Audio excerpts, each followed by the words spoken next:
So humor, to my mind, is one of the great elements that we have for persuasion.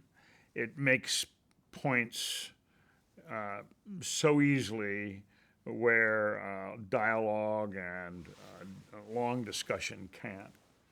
It's particularly useful in arguing against liberals because they insist on being taken seriously. And when you don't take a liberal seriously, you're really getting into his oatmeal.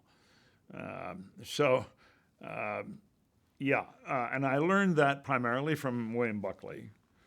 National Review was always good with the jape and the rapier, as and getting it into the ribs as opposed to swinging the broadaxe.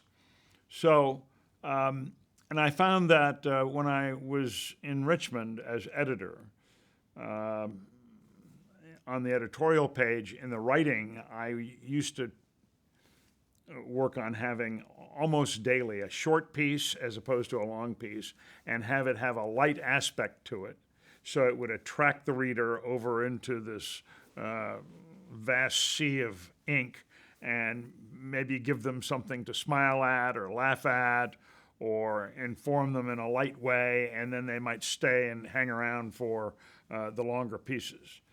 The cartoonists became critical. When I arrived, the news leader did not have a cartoonist. It had had only one in its history, a fellow named Art Wood.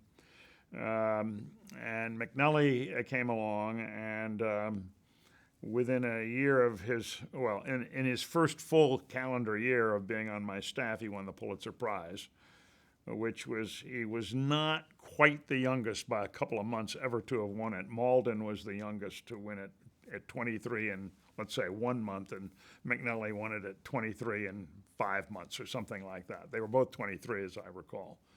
And McNelly went on to win 2 more Pulitzer Prizes. And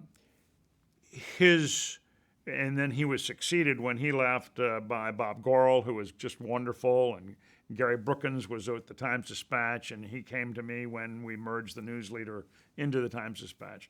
And the humor that they expressed was something that drew people to the editorial pages in a way, because they knew that they could go there and reliably find something to smile about, even in on the grayest of days. So very, very important.